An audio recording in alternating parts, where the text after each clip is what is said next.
Hello दोस्तों, welcome back to the man pharma tutorials. हम जो हमारे चैनल पे फार्माकोकाइनेटिक्स की सीरीज चला रहे थे, उसमें हमने ड्रग का एब्सॉर्प्शन, ड्रग का डिस्ट्रीब्यूशन और ड्रग के मेटाबॉलिज्म के बारे में डिटेल में जानकारी ली थी। अब आज आज इस वीडियो में हम ड्रग का मेटाबॉलिज्म के साथ साथ ड्रग के एक्सक्रीशन क्या होता है, इस बारे में हम डिटेल में जानकारी लेंगे। तो चलिए दोस्तों, स्टार्ट करते हैं।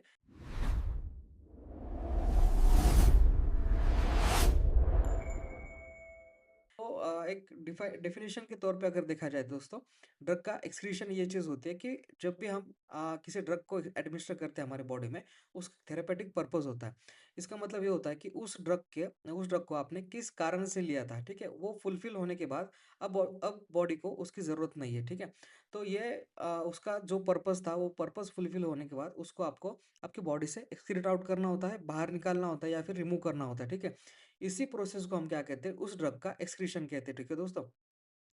तो मैंने क्या कहा दोस्तों कि ड्रग एक्सक्रीशन वो चीज़ होती है कि आपके बॉडी या फिर इंटरनल एनवायरनमेंट से उस ड्रग को एक्सटर्नली परमानेंटली एलिमिनेट कर देना, परमानेंटली एक्सक्रीट आउट कर देना, इसी को हम क्या कहते हैं, ड्रग का एक्सक्रीशन कहते हैं, ठीक है? तो ये ड्रग का एक्सक्रीशन जो होता है वो एक्चुअली 2 मेजर रूट से होता है। एक तो होता है आपका रेनल रूट और दूसरा आता है नॉन रेनल रूट्स, ठीक है? तो अगर आपका ड्रग का एक्सक्रीशन रेनल रूट या फिर किडनी की मदद से हो रहा है, तो उसको हम क्या कहेंगे, रेनल एक्सक्रीशन कहेंगे, ठीक है? अगर आपका जो ड्रग का एक्सक्रीशन है वो अगर ना किडनी के अलावा किसी और रूट से हो रहा है, तो उसी को हम क्या कहेंगे, नॉन रेनल रूट से होने वाला एक्सक्रीशन कहेंगे, ठीक है दोस्तों? स्टार्ट करते हैं दोस्तों कि जैसे कि मैंने अभी बोला कि जो ड्रग का एक्सक्रीशन होता है, ड्रग का एक्सक्रीशन और ड्रग का एलिमिनेशन, ये दो एक्चुअली अलग चीज़ है, ठीक है? एलिमिनेशन में क्या-क्या आता है? एलिमिनेशन में 2 चीज़ें आती हैं।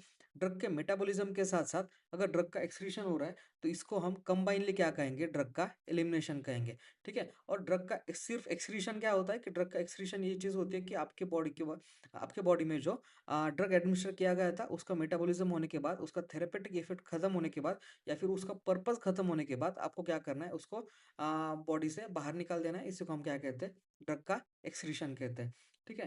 तो आगे देखते हैं दोस्तों कि ड्रग का थ्रेशोल्ड क्या होता है या फिर टॉक्सिसिटी थ्रेशोल्ड क्या होता है, ठीक है दोस्तों? जैसे कि हमने ऑलरेडी ड्रग के मेटाबॉलिज्म के लेक्चर में देखा था दोस्तों कि अगर आपके बॉडी में बहुत ज़्यादा एक्सक्रीशन या फिर मेटाबॉलिज्म स्लो है, तो क्या होगा, वो जो ड्रग है, वो ड्रग आपके बॉडी में या फिर ब्लड में एक्यूमुलेट हो जाएगा और एक्यूमुलेट होने की वजह से उस ड्रग की टॉक्सिसिटी आपके बॉडी में देखने के लिए आपको मिल जाएगी, ठीक है? तो ये ना हो, इसकी वजह से क्या होना चाहिए, जो भी आप ड्रग एडमिनिस्टर कर रहे हो, जो ड्रग मेटाबोलाइज़ कर रहे हो और मेटाबॉलिज़्म के बाद उस ड्रग को जो आपके बॉडी में बॉडी से बाहर निकाल रहे हो, ये सारी की सारी चीज़ें साइमल्टेनियसली होनी चाहिए, तभी जाके आपके बॉडी में उस ड्रग का सेफ्टी जो लेवल्स है, वो लेवल्स आपके प्लाज़्मा में मेंटेन रहेंगे। अदरवाइज़ ऐसा होगा कि इन केस अगर ऐसा होगा कि आप ड्रग का एडमिनिस्ट्रेशन स्लो कर रहे हो और एक्सक्रीशन फास्ट कर रहे हो, तो डेफ़िनेटली ऐसा होगा कि आपके बॉडी में बिल्कुल भी थेरेपेटिक इफ़ेक्ट नहीं दिखेगा, ठीक है? और फिर ऐसा होगा कि आपका एक्सक्रीशन स्लो है और आपका एडमिनिस्ट्रेशन फास्ट है। तो मे बी ऐसा हो सकता है कि जो एक्स्ट्रा ड्रग है, वो एक्स्ट्रा ड्रग आपके ब्लड प्लाज़्मा में जाके एक्यूमुलेट हो जाए और आपके बॉडी में टॉक्सिसिटी दे दे। ठीक है? तो ऐसा ना हो, इसीलिए आपने देखा होगा कि ये जो तराजू बना हुआ है, इसके तरफ एक तरफ है ड्रग का इनपुट और दूसरी तरफ है ड्रग का आउटपुट। इसका मतलब क्या है दोस्तों? कि जितना भी ड्रग आप इनपुट ले रहे हो आपके बॉडी में, उतना ही वो क्या होना चाहिए, आउटपुट भी होना चाहिए। आउटपुट का ये मतलब होता है कि उसने एक्सक्रीशन भी करना चाहिए, ठीक है? ठीक है? अदरवाइज़ अगर हम स्पेसिफिकली डेफिनिशन की अगर बात करें कि टॉक्सिसिटी की थ्रेशोल्ड क्या होती है, तो टॉक्सिसिटी की थ्रेशोल्ड होती है दोस्तों कि अगर ग्राफ में अगर देखा जाए तो दोस्तों एक सेफ्टी मार्जिन होती है। ये सेफ्टी मार्जिन क्या डिफाइन करती है कि इस सेफ्टी मार्जिन के नीचे अगर ब्लड प्लाज्मा लेवल का कॉन्संट्रेशन है, तो वो आपके सेफर डोसेस होंगे या फिर सेफर मार्जिन होंगे, ठीक है? और अगर इस सेफ्टी मार्जिन से ब्लड प्लाज्मा लेवल अगर ऊपर चले जाते हैं, तो इसको हम क्या कहेंगे, टॉक्सिसिटी थ्रेशोल्ड कहेंगे, ठीक है? तो टॉक्सिसिटी थ्रेशोल्ड क्या होता है दोस्तों? टॉक्सिसिटी थ्रेशोल्ड मतलब minimum amount of drug that is required to show the toxic effect, ठीक है? इसी को हम क्या कहते हैं दोस्तों? टॉक्सिक थ्रेशोल्ड कहते हैं, ठीक है? तो आई होप अच्छे से चीज़ें आपको समझ में आ रही होंगी, ठीक है? ना आपका जो ये तराजू का बान है, वो ना ड्रग इनपुट की तरफ होना चाहिए, ना ड्रग झुका हुआ ड्रग आउटपुट की तरफ होना चाहिए, ठीक है? वो क्या होना चाहिए, बैलेंस होना चाहिए। बैलेंस कब होगा, जब इनपुट वर्सेस आउटपुट ये बैलेंस होगा, तभी ये जाके आपका जो थ्रेशोल्ड टॉक्सिसिटी है वो क्या होगी आपकी मेंटेन रहेगी, सेफर मार्जिन जो होगी वो सेफर मार्जिन्स भी मेंटेन रहेगी। ठीक है, तो अगर देखे जाए तो दोस्तों गोल्स जो होंगे एक्सक्रीशन के गोल्स क्या होंगे कि एक्शन टर्मिनेट करना। एक्शन टर्मिनेट करना मतलब कि जैसे मैंने अभी बोला दोस्तों कि जो ड्रग का एडमिनिस्ट्रेशन आपने किया था उसका एक थेरेपेटिक पर्पस था।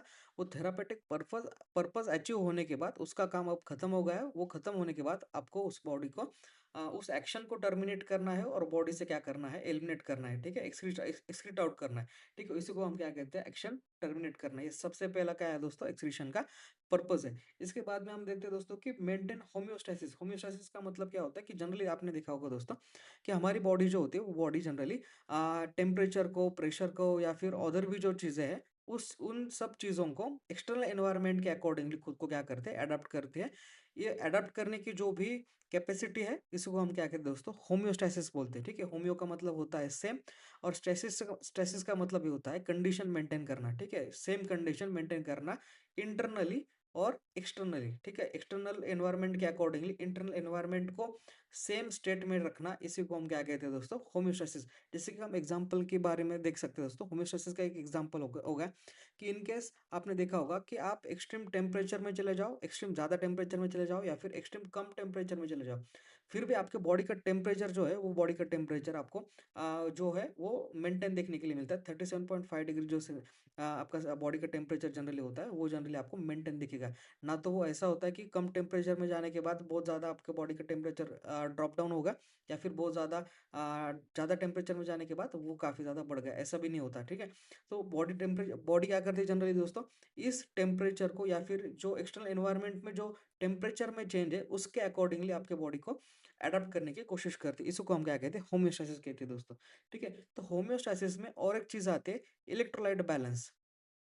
ठीक है, इलेक्ट्रोलाइट बैलेंस का ये मतलब होता है दोस्तों कि जो जो हमारी बॉडी होती है, बॉडी में जो ऑस्मो रेगुलेशन की प्रोसेस होती है, ऑस्मो रेगुलेशन की प्रोसेस का मतलब ये होता है कि किडनी होती है।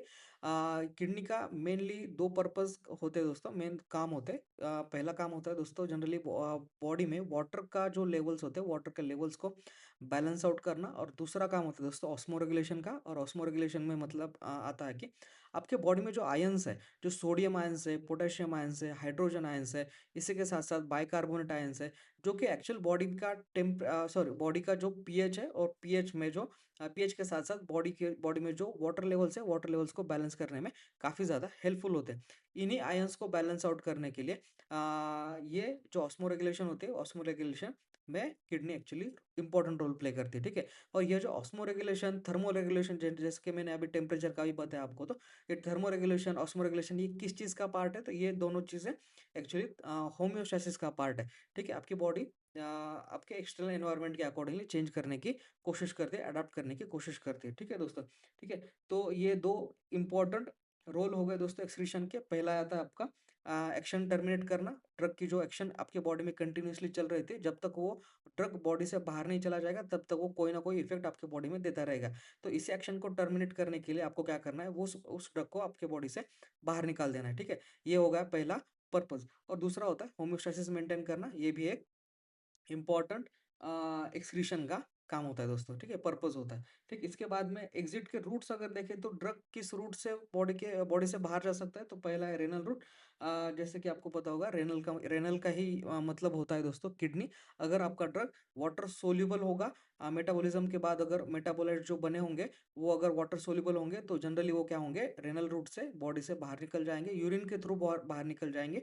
ठीक है? अगर इन केस ऐसा हो कि आपके ड्रग के मॉलिक्यूल काफ़ी ज़्यादा बड़े हैं, जनरली 300 डाल्टन से अगर बड़े मॉलिक्यूल्स हैं, और वो जनरली लिपोफिलिक है, और मेटाबॉलिज्म के बाद भी वो लिपोफिलिक से हाइड्रोफिलिक नहीं हो पा रहे, ना वो नॉन पोलर से पोलर बन पा रहा है। ठीक है, जिसकी वजह से क्या होगा कि आपके जो ड्रग मॉलिक्यूल्स है वो drug molecule generally water soluble नहीं बनेंगे, और वाटर सोल्यूबल नहीं बनने के कारण वो रेनल रूट से एक्सक्रीट आउट करना इम्पॉसिबल होगा। ठीक है, तो यही चीज़ आप देख सकते हो दोस्तों कि जो वाटर सोल्यूबल होंगे वो तो रेनल रूट से निकल जाएँगे, जो भी लिपोफिलिक होंगे वो जनरली क्या होंगे, बिलियरी या फिर स्टूल के माध्यम से। ठीक है, जो फीसस होती है, ठीक है, जो फूड वेस्टेज होता है, फूड वेस्टेज के साथ बॉडी क्या करेगी आपका, उसका एक्सक्रीशन करने के लिए हेल्प आउट कर देगी। ठीक है, तो आपने ये चीज़ देखी होगी दोस्तों कि जनरली जो एक्सक्रीशन हो रहा है या फिर एलिमिनेशन हो रहा है, वो एलिमिनेशन में एक्चुअली लीवर भी हेल्प कर रहा है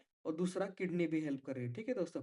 तो ये दोनों का कॉम्बिनेशन से आप क्या देख सकते हो दोस्तों कि जो बॉडी का एलिमिनेशन जो होता है, ठीक है, बॉडी में जो ड्रग का एलिमिनेशन होता है वो चीज़ आपको यहाँ पे देखने के लिए मिल सकती है दोस्तों, ठीक है।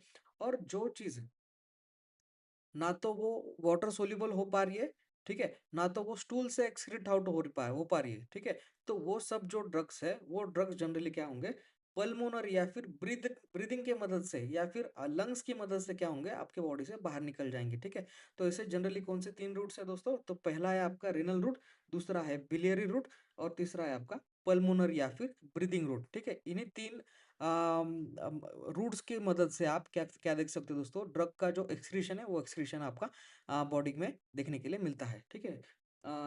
तो इसके बाद में आता है जनरली दोस्तों कि 12th के एग्जाम में या फिर 12th के बायोलॉजी के लेसन में जो एक्सक्रीशन एंड ऑस्मोरेगुलेशन वाला पार्ट है दोस्तों, उस लेसन में आपने ऑलरेडी जो किडनी में जो नेफ्रॉन्स होते हैं, वो नेफ्रॉन्स एक्चुअली कैसे काम करते हैं, इसके बारे में आपने जनरली अच्छे से काफ़ी अच्छे से पढ़ा है, तभी तो आप डिप्लोमा या फिर बी फार्म में आए होगे, ठीक है।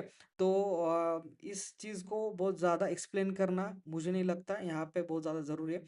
लेकिन लेकिन इस जो नेफ्रॉन का जो पूरा स्ट्रक्चर है और पूरे स्ट्रक्चर में जो फंक्शन है, फंक्शन में जो इसका कनेक्शन ड्रग के साथ है, इसको हम एक्सप्लेन करेंगे अच्छे से, ठीक है।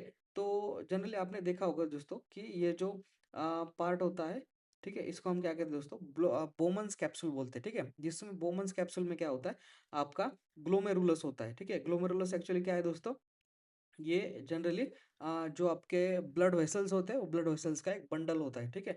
तो आपने देखा होगा कि इनलेट का जो भी ओपनिंग्स होता है, उसको उसी को हम क्या कहते हैं, अफ्रंट आर्टरियोल बोलते हैं, और जो एग्जिट वाला होता है, एग्जिट को क्या हम क्या कहते हैं, इफ्रंट बोलते हैं, ठीक है। तो ये जनरली आपने देखा होगा कि इसमें जो होता है डायमीटर का फर्क होता है, ठीक है। जो अफ्रंट का डायमीटर होता है, डायमीटर जनरली क्या होता है, कम होता है। और इफ्रंट का जो इफ्रंट आर्टरियोल का जो भी डायमीटर होता है, डायमीटर जनरली ज़्यादा होने की वजह से क्या होता है कि एक प्रेशर डिफरेंस जनरेट होता है, और प्रेशर डिफरेंस की वजह से क्या होता है, जो भी मॉलिक्यूल्स है, वो मॉलिक्यूल्स एग्जिट आउट या फिर एस्केप आउट कर जाते हैं इस आपके लूमेन में, ठीक है। लूमेन लूमेन या फिर आप कह सकते हो कि आपकी जो ये पूरी नेफ्रॉन की जो पूरी स्ट्रक्चर है, उसमें क्या हो जाता है, एस्केप आउट कर जाते हैं, ठीक है। आपने देखा होगा दोस्तों बहुत सारे डायग्राम में, इसके आजू बाजू क्या होता है, जनरली एक ब्लड कैपिलरीज का बंडल्स होता है, ठीक है। तो जनरली ये इस वजह से होता है दोस्तों कि कंटिन्यूअसली क्या होता है कि ये जो PCT DCT loop of Henle और आपकी जो ब्लड है, इनमें जनरली क्या होता है, जनरली एक्सचेंज चालू होता है, किन चीज़ों का एक्सचेंज चालू होता है, कि जो भी वेस्टेज मटेरियल या फिर जो भी एक्सक्रीटरी मटेरियल आपके ब्लड में प्रेजेंट है, उनको क्या करना है आपको, एक तो पैसिव डिफ्यूजन की मदद से या फिर एक्टिव ट्रांसपोर्ट की मदद से आपको क्या करना है, उन सब ब्लड में प्रेजेंट होने वाले जो भी एक्सक्रीटरी मटेरियल, उनको क्या करना है, भेजना है नेफ्रॉन के अंदर, ठीक है। और नेफ्रॉन में जो भी काम की चीजें हैं, कौन सी काम की चीजें हैं, एक्स्ट्रा वाटर हो गया, ठीक है, या फिर एक्स्ट्रा एक्स्ट्रा जो इंपॉर्टेंट आयंस हो गए, जैसे कि कैल्शियम आयंस हो गए, ठीक है, या फिर आपके हाइड्रोजन आयंस हो गए, बाइकार्बोनेट आयंस हो गए, ठीक है, सोडियम आयंस होंगे, पोटेशियम आयंस होंगे, इन सब का फिर से क्या करना है आपको, रीअब्सॉर्प्शन करना है। रीअब्सॉर्प्शन कहाँ करना है, तो ये जो नेफ्रॉन्स है, नेफ्रॉन से फिर से कहाँ करना है आपको, ब्लड स्ट्रीम में इनका रीअब्सॉर्प्शन करना है, ठीक है। तो ये जो पूरी की पूरी रेनल एक्सक्रीशन की जो पूरी प्रोसीजर है, वो किसकी मदद से होती है दोस्तों, तो नेफ्रॉन की मदद से होती है, ठीक है। तो ये एक इम्पॉर्टेंट पार्ट हो गया दोस्तों, ठीक है। तो सबसे पहला जैसे कि मैंने अभी एक्सप्लेन किया दोस्तों कि जो ग्लोमेरुलस होता है, ग्लोमेरुलस में क्या होता है, बेसिक फिल्ट्रेशन होता है, बेसिक फिल्ट्रेशन के बाद वो पीसीटी में जाता है। पीसीटी में क्या होता है दोस्तों, जनरली कि जो कॉन्सेंट्रेशन के फेवर में जाने वाली चीज़ें, कॉन्सेंट्रेशन के फेवर में जाने वाली चीज़ें, मतलब क्या होता है कि higher concentration to lower concentration का एक्सचेंज होता है, और एक्सचेंज होने के बाद फिर वो जाता है लूप ऑफ हेनले में। लूप ऑफ हेनले में क्या होता है दोस्तों, लूप ऑफ हेनले में जनरली वाटर का एब्सॉर्प्शन हो जाता है और यूरिन का कॉन्सेंट्रेशन हो जाता है, ठीक है, यूरिन का कॉन्सेंट्रेशन। और ये सब होने के बाद जो पूरी की पूरी यूरिन बनती है, वो यूरिन में क्या होगा, पूरा का पूरा water and the excretory material from your blood होगा, ठीक है। तो आई होप अच्छे से चीज़ें आपको समझ में आ रही होंगी दोस्तों, ठीक है। तो आप यहाँ पे देख सकते हो दोस्तों कि पीएच पार्टीशन क्या होता है? अब अभी हमको क्या देखना है दोस्तों, पीएच पार्टीशन क्या होता है, ठीक है? तो पीएच पार्टीशन जनरली क्या होता है कि जनरली आपके 2 पॉसिबिलिटीज़ हो सकती है। 2 पॉसिबिलिटीज़ क्या हो सकते हैं कि आपके ड्रग्स एक तो क्या हो सकते हैं, एक तो वीक एसिड्स हो सकते हैं या फिर वीक बेसिस हो सकते हैं, ठीक है? वीक एसिड्स हो सकते हैं या फिर वीक बेसिस हो सकते हैं, ठीक है? तो यहाँ आप यहाँ पे देख रहे हो दोस्तों कि ये क्या है, आपका ब्लड स्ट्रीम है, ये आपका ब्लड स्ट्रीम है, ठीक है? और ये डिफ्यूजन होने के बाद कहाँ चला गया? ये आपके नेफ्रॉन में चला गया, राइट? नेफ्रॉन में चला गया। और आपका ड्रग जब डिफ्यूजन हुआ तब क्या था? एसिडिक था। ये बेसिक भी हो सकता है, एसिडिक था, ठीक है? लेकिन अब जो एग्जांपल हम देख रहे हैं उसमें आपका ड्रग क्या है? एसिडिक है, ठीक है? एसिडिक एग्जांपल कौन से आते हैं दोस्तों? एस्पिरिन आ सकता है, सैलिसाइलेट आ सकता है, ठीक है? तो ये कहाँ चला गया? नेफ्रॉन में चला गया। और नेफ्रॉन में चले जाने के बाद ये क्या होगा? अनआयोनाइज़ था, ठीक है? अनआयोनाइज़ का मतलब क्या होता है दोस्तों? अनआयोनाइज़ का मतलब ये होता है कि वो अनब्रोकन फॉर्म में है और अभी भी इंटैक्ट मॉलिक्यूल है, कंप्लीट मॉलिक्यूल है जो एक थेरापेटिक इफेक्ट दे सकता है। और जैसे कि हमने ऑलरेडी बात की थी दोस्तों कि जो अनआयोनाइज़ मॉलिक्यूल्स होते हैं वो लिपिड सोल्यूबल होते हैं। तो लिपिड सोल्यूबल होने की वजह से क्या होता है कि वो जनरली प्लाज्मा मेम्ब्रेन को क्रॉस कर सकते हैं। तो मुझे बताइए दोस्तों कि जो आपका ड्रग का मॉलिक्यूल था वो अगर आयोनाइज़ से अनआयोनाइज़ नहीं होगा, तो मोस्ट प्रोबेबली क्या होगा कि ये जो अनआयोनाइज़्ड ड्रग है फिर से क्या होगा, आपकी ब्लड स्ट्रीम में चला जाएगा, ठीक है? जिसकी वजह से जो एक्सक्रीशन के जो आप हमारा जो पर्पज़ था, वो एक्सक्रीशन का पर्पज़ हमें फुलफ़िल होते हुए नहीं दिखाई देगा, ठीक है? तो इसका मतलब क्या है कि आपका जो एसिडिक ड्रग था, उसको आपको क्या करना है, अभी आयोनाइज़ करना है, जिसकी वजह से वो क्या हो जाए, एक्सक्रीशन हो जाए, उस ड्रग का जो हो जाए, वो उस ड्रग का एक्सक्रीशन हो जाए, ठीक है? तो मुझे पता है दोस्तों कि आपका जो ड्रग है वो एसिडिक है, ठीक है? तो आपके यूरिन का पीएच क्या होना चाहिए जनरली? अल्कलाइन होना चाहिए। इसका मतलब ये होता है दोस्तों कि अगर आपका ड्रग एसिडिक है तो आपके यूरिन का पीएच क्या होना चाहिए? अल्कलाइन होना चाहिए, ठीक है? जिसकी वजह से क्या होगा, अपोजिट एनवायरनमेंट या फिर अपोजिट पीएच होने की वजह से क्या हो जाएगा, वो मॉलिक्यूल ब्रेकआउट हो जाएगा, टूट जाएगा। और टूट जाने का ही मतलब क्या होता है? आयोनाइज़ होता है। और आयोनाइज़ जो भी मॉलिक्यूल्स होते हैं वो मॉलिक्यूल जनरली क्या होते हैं? पोलर मॉलिक्यूल्स होते हैं। और पोलर मॉलिक्यूल जनरली क्या होते हैं? आपके वाटर सोल्यूबल होने की वजह से वो यूरिन के थ्रू आपके बॉडी से बाहर निकल जाएँगे, एक्सक्रीट आउट हो जाएँगे। ठीक है दोस्तों, ठीक है? इसी का अगर अपोज़िट देखा जाए तो अगर आपका ड्रग क्या है? बेसिक है, ठीक है? या फिर वीक बेस है, ठीक है? तो मुझे पता है दोस्तों यूरिन का पीएच क्या होना चाहिए? यूरिन का पीएच डेफ़िनिटली क्या होना चाहिए? वो एसिडिक होना चाहिए, ठीक है? अभी देखो देखो दोस्तों कि आपका ड्रग है बेसिक और आपका जो यूरिन का पीएच है वो पीएच हो गया एसिडिक। ये क्या होगा? एक एक दूसरे से अपोज़िट हो गए। अपोज़िट होने की वजह से क्या होगा? आपका जो बेसिक ड्रग है वो क्या हो जाएगा? आयोनाइज़ हो जाएगा। और आयोनाइज़ होने की वजह से क्या हो जाएगा वो? वाटर सोल्यूबल हो जाएगा। वाटर सोल्यूबल होने के बाद वो एक्सीट आउट हो जाएगा। और ये जो फिर से रीएब्सॉर्प्शन होने वाला जो पार्ट था ये क्या हो जाएगा, यहाँ पे बंद हो जाएगा, ब्लॉक हो जाएगा, ठीक है? तो यहाँ पे आप ये चीज़ समझना बहुत ज़रूरी है दोस्तों कि पीएच पार्टीशन या फिर अपोजिट पीएच होना बहुत ज़्यादा ज़रूरी है, ठीक है? ये जो बैलेंस आउट करना है दोस्तों, ये हमारी बॉडी जनरली क्या करते हैं, ऑस्मोरेगुलेशन की मदद से आपके जो यूरिन का पीएच है, यूरिन का पीएच जनरली डे में या फिर एक दिन में बहुत बार चेंज करते रहते हैं। क्यों चेंज करते रहते हैं? ऐसे ही जो भी रिक्वायरमेंट्स है, ऐसे ही जो भी फॉरेन पार्टिकल्स या फिर जो फॉरेन सब्सटेंसेस आपके बॉडी में प्रेजेंट है, उनके पीएच के अकॉर्डिंगली, उनके पीएच के अगेंस्ट, उनके पीएच के अपोजिट वाला पीएच यूरिन में जनरेट करने के लिए आपकी बॉडी क्या करती है, जनरली इन पीएच को जनरली एडजस्ट करते रहती है, ठीक है? और इसी एडजस्टमेंट के वजह से ही आपके एक्सक्रीशन बॉडी से उन ड्रग का होना पॉसिबल होगा। अदरवाइज आपके ड्रग्स जनरली फिर से रीअब्सॉर्ब होते रहेंगे और वो कभी एक्सक्रीट आउट नहीं होंगे। और एक्सक्रीट आउट ना होने का ही मतलब है कि आपकी बॉडी में टॉक्सिसिटी हो जाएगी, ठीक है? तो आई होप अच्छे से चीज़ आपको समझ में आ रहे होंगे दोस्तों, ठीक है? तो यहाँ पे थर्ड जो स्टेप है, थर्ड जो स्टेप है, थर्ड स्टेप समझना बहुत ज़्यादा इंपॉर्टेंट है दोस्तों। ये चीज़ अगर आपको समझ में आ गई तो पूरा का पूरा ड्रग का एक्सक्रीशन और एलिमिनेशन आपको समझ में आ गया, ये आप समझ लो दोस्तों, ठीक है? तो यहाँ पे आप देख सकते हो दोस्तों कि ये है आपका ब्लड स्ट्रीम, ये है आपका ये जो है आपका नेफ्रॉन या फिर जो आपकी यूरिन जहाँ पे फॉर्म हुई है वो वाला पोर्शन है, ठीक है? यहाँ पे आप 2 ट्रांसपोर्टर देख रहे हो दोस्तों। कौन से 2 ट्रांसपोर्ट है? एक है तुम्हारा ओएटी और दूसरा है ओसीटी। ओएटी का मतलब ये होता है दोस्तों ऑर्गेनिक एनायन ट्रांसपोर्टर, और दूसरा दूसरा है दोस्तों कि ओसीटी। ओसीटी का मतलब होता है ऑर्गेनिक कैटायन ट्रांसपोर्टर। ठीक है, तो बहुत इजी कंसेप्ट है दोस्तों, लेकिन बहुत ज़्यादा इंपॉर्टेंट है। ठीक है, तो जनरली मुझे बताइए दोस्तों कि एक एसिड क्या होता है। ठीक है, तो आप देख सकते हो दोस्तों कि एक एसिड वो चीज़ होती है जो जनरली क्या होती है, H प्लस आयंस या फिर प्रोटॉन डोनेट कर देती है। ठीक है, प्रोटॉन डोनेट कर देती है। डोनेट का मतलब क्या होता है, डोनेशन का मतलब दे देना होता है या फिर लूज आउट करना होता है। तो कोई भी चीज़ अगर H प्लस आयंस या फिर पॉजिटिव कैटायन अगर लूज करती है तो वो खुद क्या हो जाएगी, ठीक है, वो निगेटिव चार्ज हो जाएगी। राइट, ठीक है। और अगर मुझे बताइए कोई भी आपका ड्रग बेस है, ठीक है, उनकी उनका बेसिक नेचर क्या होता है, उनका बेसिक नेचर ये होता है कि वो जनरली क्या करती है, वो जनरली जो H प्लस आयंस को क्या करते हैं, एक्सेप्ट करती है। ठीक है, एक्सेप्ट करती है।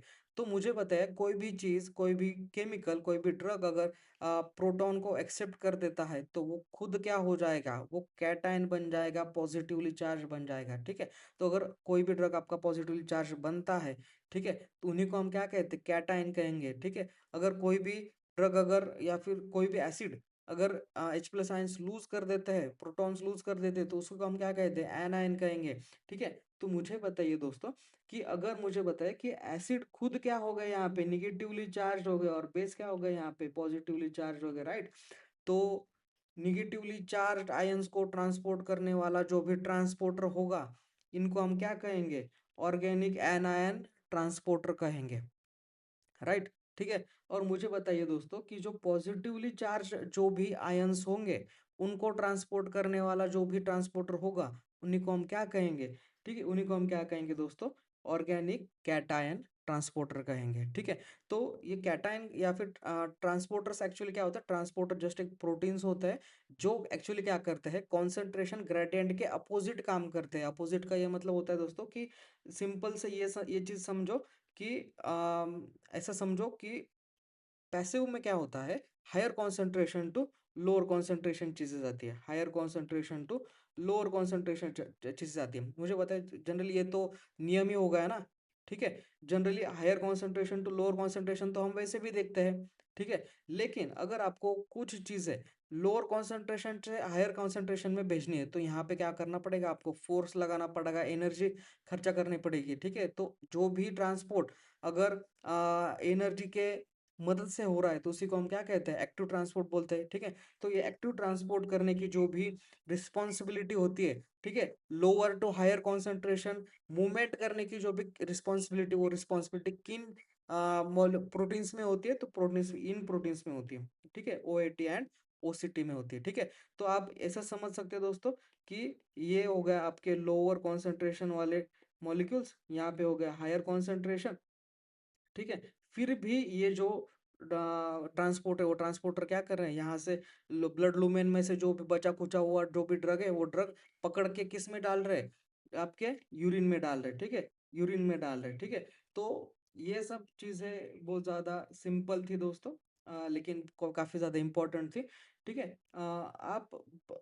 ये जो पूरा वीडियो है, वीडियो को पॉज करके इन सब चीजों को अच्छे से पढ़ सकते हैं दोस्तों। काफी इजी लैंग्वेज में चार्ट प्रिपेयर करके, टेबल प्रिपेयर करके मैंने ये सब चीज़ें यहाँ पे समझाई दोस्तों। ठीक है, तो आई आई होप अच्छे से अगर आप ये सब चीज़ें पढ़ लेते हो तो डेफिनेटली आपको अच्छे से ये कंसेप्ट अच्छे से समझ में आ जाएगा।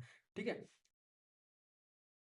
फिर आता है दोस्तों कि जैसे कि मैंने अभी बोला कि रेनल जो ड्रग एक्सक्रीशन के जो भी दो रूट्स है, वो दो रूट्स कौन से, एक तो है रेनल मेथड, दूसरा है नॉन रेनल मेथड। ठीक है, तो नॉन रेनल में कौन से आते हैं दोस्तों, पहला तो आता है हिपैटिक मेथड। ठीक है, हिपैटिक मतलब का, हिपैटिक का क्या मतलब होता है दोस्तों कि आपका जो ड्रग है, वो ड्रग मेटाबोलाइज होने के बाद जो अगर वो जो ड्रग के मॉलिक्यूल्स है, वो मॉलिक्यूल्स अगर काफी ज्यादा बड़े हैं, साइज में ज्यादा, बहुत ज्यादा ज्यादा बड़े हैं, और मेटाबोलाइज होने के बाद भी वो पोलार नहीं बन पा रहे, तो ऐसे सब जो ड्रग्स होंगे, उन ड्रग को हिपैटिक पोर्टल वेन के थ्रू वो इसमें पहुंचाना, कहाँ पहुंचाना, स्मॉल इंटेस्टाइन में पहुंचाना, और स्मॉल इंटेस्टाइन में पहुंचाने के बाद वहां से फिकल रूट के थ्रू बॉडी से बाहर निकालने की जो भी जिम्मेदारी है, वो किस रूट की रहती है, वो बिलियरी एक्सक्रीशन या फिर बिलियरी रूट की रहती है। ठीक है, यही जब तो ऐसा तो एग्जांपल के बारे में अगर बात करें दोस्तों, तो जनरली ऐसे कौन से ड्रग्स होते हैं जिनको हम हेपेटिक एक्सक्रीशन की मदद से एक्सक्रीट आउट करते हैं, तो जनरली ये होता है स्टेरॉइड्स हो गए, डाइगोक्सिन हो गए, एरिथ्रोमाइसिन। ये जनरली ऐसे वाले ड्रग्स होते हैं जो जनरली मेटाबोलाइज होने के बाद भी जनरली वो हाइड्रोफिलिक नहीं बनते, ठीक है, और इनकी साइज जनरली क्या होती है, बड़े होने की वजह से इनको फीकल रूट के थ्रू ही क्या करना पड़ता है, बॉडी से बाहर निकालना पड़ता है, ठीक है। तो ये एक इम्पोर्टेंट कंसेप्ट हो गया दोस्तों, ठीक है। इसके बाद आता है दोस्तों कि एंटेरोहेपेटिक सर्कुलेशन। एंटेरोहेपेटिक सर्कुलेशन काफ़ी ज़्यादा इंपॉर्टेंट पॉइंट है दोस्तों, कि जनरली एग्जाम में पूछा जाता है, ठीक है, कि ये आपका होगा लीवर, ठीक है। लीवर से जैसे मैंने अभी बोला दोस्तों कि हिपेटिक पोर्टल वेन के थ्रू ये क्या होते हैं, इसमें चले जाता है, स्मॉल इंटेस्टाइन में चले जाते हैं, ठीक है, या फिर स्मॉल इंटेस्टाइन से फिर लार्ज इंटेस्टाइन, लार्ज इंटेस्टाइन से फिर रेक्टम, और रेक्टम से फिर बॉडी से बाहर, ठीक है। लेकिन स्मॉल इंटेस्टाइन में क्या होता है जनरली दोस्तों, कि कुछ बैक्टीरिया प्रेजेंट होते हैं जो एक एंजाइम प्रोड्यूस करते हैं, जो वो एंजाइम का नाम क्या होता है, ग्लूकोरोनाइडेज होता है, ठीक है। आपको याद होगा दोस्तों कि ग्लूकोरोनाइडेज क्या था, वो मेटाबॉलिज्म में प्रेजेंट था, ठीक है। ये जो ग्लूकोरोनाइडेज एंजाइम था, वो क्या कर देता है, आपके जो ड्रग को सोल्यूबल, वाटर सोल्यूबल बना देता है, पोलर बना देता है, और पोलर बनने की वजह से फिर से वो क्या क्या होता है, आपके ब्लड स्ट्रीम में चला जाता है। अब लेकिन ब्लड स्ट्रीम में जाने के बाद इसने क्या करना था, किडनी से बाहर चला जाना था, लेकिन ये क्या होता है, फिर से लीवर में चला जाता है, और ये जो साइकिल है वो साइकिल कंप्लीटली क्या होती है, फिर से चलती रहती है, ठीक है। तो ऐसा हो सकता है दोस्तों कि ब्लड में जाने के बाद इसमें क्या करना था, एक्सक्रीशन करना था, लेकिन ऐसा ना होने की वजह से ये जो साइकिल थी, साइकिल कंप्लीटली फिर से चलती रहती, ठीक है।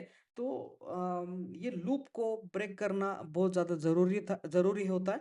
अदरवाइज आपके बॉडी में क्या हो जाता है कि आपने जो ऊपर से लिया हुआ एडमिनिस्ट्रेट जो ड्रग होता है, वो ड्रग के साथ साथ ये जो फिर से रीअब्सॉर्ब हुआ जो ड्रग होता है, वो ड्रग क्या होता है, आपके प्लाज्मा लेवल को बढ़ा देता है। और प्लाज्मा लेवल को बढ़ने का मतलब तो यही होता है कि आपके बॉडी में टॉक्सिसिटी हो जाएगी, ठीक है। तो इसको ब्रेक आउट करने के लिए आप क्या कर देते हो जनरली, कि ओरली एक्टिवेटेड चारकोल देते हो, क्या करते हो, एक्टिवेटेड चारकोल दे देते हो, जिसकी वजह से ये जो एक्टिवेटेड चारकोल है उस ड्रग के साथ अटैच हो जाता है, और अटैच होने के बाद क्या होता है, इसका जो रीएब्सॉर्प्शन है वो रीएब्सॉर्प्शन अब बंद हो जाएगा। रीएब्सॉर्प्शन बंद होने की वजह से वो क्या हो जाएगा, ज़्यादा वाटर सोल्यूबल हो जाएगा, वाटर सोल्यूबल होने की वजह से बॉडी से बाहर निकल जाएगा, ठीक है। अदरवाइज वो फीकल रूट से भी बाहर जा सकता है, ठीक है। तो ये एक बहुत इंपॉर्टेंट एंटेरोहिपैटिक सर्कुलेशन का जो भी पॉइंट है दोस्तों, काफ़ी ज़्यादा इंपॉर्टेंट है, ठीक है। अगर आपका ड्रग जनरली लिक्विड फॉर्म में है, तो लिक्विड फॉर्म में उसको मेटाबॉलाइज होके बॉडी से बाहर निकलने में थोड़ा सा ज़्यादा टाइम लग जाता है, ठीक है। वही अगर आपका ड्रग जनरली क्या होगा कि गैसेस फॉर्म में प्रेजेंट होगा, तो गैसेस फॉर्म में प्रेजेंट होने की वजह से वो जनरली क्या होगा कि फास्ट रूट से लंग्स में आते हुए आपके ब्रीदिंग से बाहर निकल जाएगा, एक्सेलेशन से बाहर निकल जाएगा, और आपका ड्रग का जो एक्सक्रीशन है, वो ड्रग एक्सक्रीशन काफ़ी फास्टर देखने के लिए यहाँ पे मिल जाएगा, ठीक है। फिर आता है दोस्तों कि दूसरे ऐसे कौन से रूट्स है जो कि अदर देन रेनल या फिर नॉन रेनल है, तो आपका सलाइवा हो गया, स्वेट एंड स्किन हो गया, हेयर्स एंड नेल्स हो गए, ये सारे के सारे जो भी रूट्स है, यहीं से भी थोड़े अमाउंट में आपका ड्रग बॉडी से बाहर चला जाता है, ठीक है। फिर आता है दोस्तों excretion in breast milk. Generally क्या होता है कि मैटरनल प्लाज्मा या फिर मदर का जो भी प्लाज्मा होता है, ठीक है, इनमें जनरली अगर बेसिक ड्रग्स अगर प्रेजेंट होंगे, तो वो जनरली क्या हो जाता है, ब्रेस्ट मिल्क में जाके, जो कि जनरली थोड़ा-सा एसिडिक होता है, वहाँ पे जाके आयोनाइज़ हो जाएँगे, और आयोनाइज़ होने के बाद ये वहाँ पे प्रेज़ेंट रहेंगे। जब बेबी उसको कंज़्यूम करने के बाद ये जो आयोनाइज़ जो भी ड्रग्स है, वो भी उसके बॉडी में चले जाएँगे, ठीक है? लेकिन ऐसा भी हो सकता है, आप अगर सोचोगे कि आपका ड्रग तो अगर मतलब अपोजिट पीएच में जाके तो ब्रेक हो गया है, ठीक है? तो बेबी को वो क्या ही साइड इफ़ेक्ट देगा, लेकिन ऐसा नहीं दोस्तों। तो अगर मे बी आपके बेबी के बॉडी में वो ड्रग्स आयोनाइज़ फॉर्म में जा रहा होगा, लेकिन वो फिर से जाके अनआयोनाइज़ भी तो हो सकता है, एक कंप्लीट मॉलिक्यूल स्ट्रक्चर भी तो फॉर्म कर सकता है। लेकिन जब वो कंप्लीट मॉलिक्यूल स्ट्रक्चर बेबी के बॉडी में फॉर्म करेगा, तो डेफ़िनिटली वो फिर से क्या करेगा, उसका थेरेपेटिक इफ़ेक्ट उस बेबी के बॉडी में देखने के लिए मिलेगा, ठीक है? तो जो चीज़ मदर ने उसके खुद के बॉडी के लिए ली थी, वो अब आयोनाइज़ फिर अनआयोनाइज़ होके बो बेबी को क्या होगा, साइड इफ़ेक्ट प्रोवाइड करेगा, ठीक है? तो ये भी एक इम्पोर्टेंट इश्यू यहाँ पे हो सकता है, ठीक है? तो जनरली हाफ लाइफ क्या होता है दोस्तों? हाफ लाइफ मतलब होता है कि जो भी ड्रग एडमिनिस्ट्रेशन करने के बाद प्लाज्मा का पीक कॉन्सेंट्रेशन उस ड्रग का गया, उसको 50% आने में कितना टाइम लगा, इसी को हम क्या कहते हैं दोस्तों? उस ड्रग की हाफ लाइफ बोलते हैं, ठीक है? इसी को हम क्या कहते हैं दोस्तों? एग्जाम्पल आप देख सकते हैं दोस्तों कि ये हो गया टाइम और ये हो गया 100% कॉन्सेंट्रेशन। 100% कॉन्सेंट्रेशन मतलब क्या होगा कि ऐसा समझो कि आपके बॉडी में प्लाज्मा लेवल जो है 100 पे चले गए, 100 mg, एग्जाम्पल हम mg पर ml पे या फिर लीटर पे चले गए, ठीक है? ठीक है, तो उसको 100 पे से 50 आने के लिए कितना टाइम लगा, इसी को हम क्या कहते हैं दोस्तों? उस ड्रग की हाफ लाइफ बोलते हैं, ठीक है?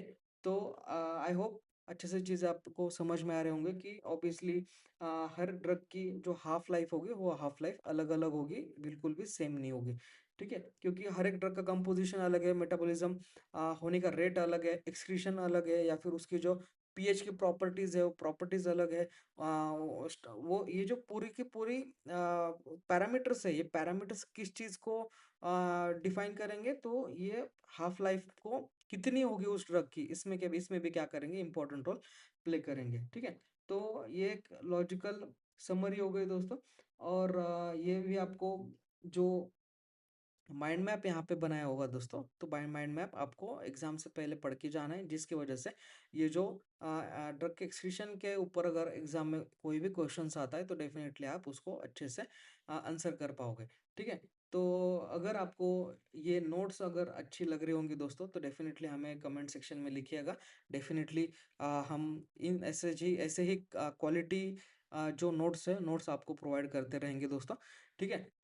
तो थैंक यू सो मच दोस्तों इस लेक्चर को पूरे के पूरा देखने के लिए। और यहाँ पे हमारी फार्माकोकाइनेटिक्स की जो भी सीरीज थी वो सीरीज यहाँ पे ख़त्म हो जाती है। ऐसे ही क्वालिटी कंटेंट के लिए बने रहे हमारे साथ, मैन फार्मा ट्यूटोरियल्स के साथ। Thank you so much for your time दोस्तों, thank you so much, have a very nice day.